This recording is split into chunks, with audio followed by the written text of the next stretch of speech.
PM Modi ने Benjamin Netanyahu से की बात, तनाव को जल्द खत्म करने पर दिया जोर। प्रधानमंत्री नरेंद्र मोदी ने रविवार रात देश की सुरक्षा और रणनीतिक मामलों पर निर्णय लेने वाली सर्वोच्च संस्था सुरक्षा मामलों की मंत्रिमंडलीय समिति (सीसीएस) की बैठक की अध्यक्षता की। सूत्रों के अनुसार इस बैठक में पश्चिम एशिया में चल रहे संघर्ष से उत्पन्न स्थिति पर चर्चा हुई।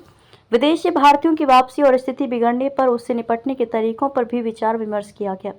अमेरिका और इजरायल द्वारा ईरान पर किए गए हमले और ईरान के सर्वोच्च नेता अयतुल्लाह अली खामेनी की हत्या के बाद उत्पन्न स्थिति का जायजा लेने के लिए ये बैठक बुलाई गई थी।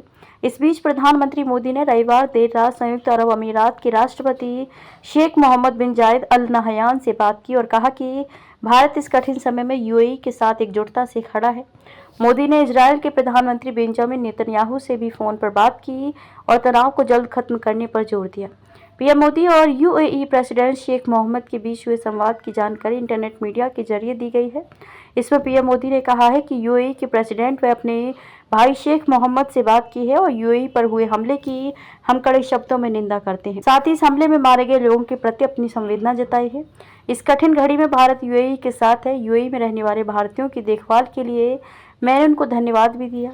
हम तनाव खत्म करने, क्षेत्रीय शांति, सुरक्षा व स्थिरता का समर्थन करते हैं। एक अन्य पोस्ट में मोदी ने लिखा, प्रधानमंत्री बेंजामिन नेतन्याहू से क्षेत्रीय स्थिति पर चर्चा करने के लिए टेलीफोन पर बात हुई। हाल के घटनाक्रमों पर भारत की चिंताओं से अवगत कराया और नागरिकों की सुरक्षा को सर्वोच्च प्राथमिकता बताया। पीएम मोदी ने सीसीएस की बैठक की। वहीं कुछ सूत्रों के अनुसार अधिकारियों ने बताया कि सीसीएस की बैठक रविवार रात करीब 9:30 बजे मोदी के दिल्ली पहुंचने के तुरंत बाद हुई। प्रधानमंत्री राजस्थान, गुजरात, तमिलनाडु और पुडुचेरी का 2 दिवसीय दौरा संपन्न कर राष्ट्रीय राजधानी पहुंचे थे। बैठक में रक्षा मंत्री राजनाथ सिंह, गृह मंत्री अमित शाह, विदेश मंत्री एस जयशंकर और वित्त मंत्री निर्मला सीतारमण सहित समिति के सदस्य उपस्थित थे। शीर्ष अधिकारियों ने बैठक में पश्चिम एशिया की मौजूदा स्थिति और भारत पर इसके प्रभावों के बारे में जानकारी दी। उल्लेखनीय है कि पश्चिम एशिया में तनाव बढ़ने के कारण हवाई सेवाएं बाधित होने से सैकड़ों भारतीय दुबई और अन्य प्रमुख हवाई अड्डों पर फंसे हुए हैं।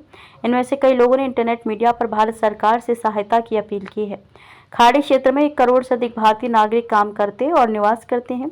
ईरान में लगभग 10,000 भारतीय नागरिक रहते हैं, जबकि इजरायल में 40,000 से अधिक भारतीय नागरिक रहते हैं।